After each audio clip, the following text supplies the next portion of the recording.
Metal presence কৃষি সংবাদ সুজলা সুফলা।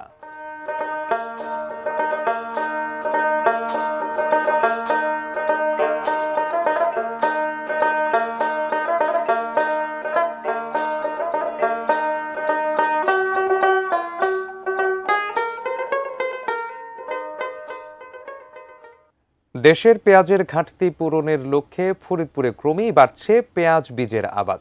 গত বছর দাম ভালো পাওয়া এবছর অধিক পরিমাণে জমিতে পেঁয়াজ বীজ আবাদ করেছেন কৃষকরা। সহযোগিতা পেলে এ জেলার পেঁয়াজ বীজ দেশের প্রতিটি প্রান্তে পৌঁছে যাবে বলে আশা চাষিদের। ফরিদপুর প্রতিনিধি কামরুজ্জামান সোহেলের পাঠানো তথ্য এবং চিত্রে বিস্তারিত থাকছে ডেস্ক রিপোর্টে। এক সময় দেশের পেঁয়াজ বীজের চাহিদা পুরোপুরি আমদানি নির্ভর থাকলেও বর্তমানে দেশের মোট চাহিদার 50% বেশি পূরণ করছেন ফরিদপুরের চাষিরা। সদর উপজেলা ছাড়াও জেলার নগরকান্দা, সদরপুর ও ভাঙ্গা উপজেলায় এবছর পেঁয়াজ বীজের আবাদ করা হয়েছে। মাটি ও আবহাওয়া অনুকূলে থাকায় উৎপাদন ছাড়িয়েছে লক্ষ্যমাত্রার চেয়ে 34 হেক্টর বেশি। সারা মাঠকে মাঠ পেঁয়াজের কদম, সেই ক্ষেত্রে আমি আবার আগামী বছর আমি এখান থেকে বীজ সংগ্রহ নিব। আবহাওয়া যদি ভালো থাকে, আমি যদি ভালো মতো এই বীজটা ঘরে তুলতে পারি, ইনশাল্লাহ এবছরও আমি ভালো দাম পাবো। আমাদের দেশ খুব অচিরেই পেঁয়াজ এবং পেঁয়াজ বীজে স্বয়ংসম্পূর্ণ হবে এবং বাইরে থেকে পেঁয়াজ এবং পেঁয়াজের বীজ আমদানি করতে হবে না।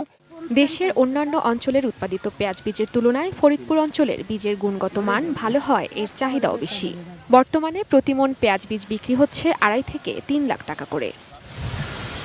পেঁয়াজ বীজ উৎপাদনে কৃষকদের সব ধরনের সহযোগিতা করা হচ্ছে বলে জানান এই কৃষি কর্মকর্তা। ফসল উৎপাদনের যে ম্যানেজমেন্ট, বিশেষ করে ফার্টিলাইজার ম্যানেজমেন্ট, তারপরে আমাদের কীটনাশকের যে ম্যানেজমেন্ট আছে, এই ম্যানেজমেন্ট এবং উৎপাদনের যে উন্নত যে কলাকৌশলগুলি, এই কলাকৌশলগুলি নিয়ে তাদেরকে নিয়মিত পরামর্শ দিয়ে আসছে। Ishrat lima, desk report, ATN news.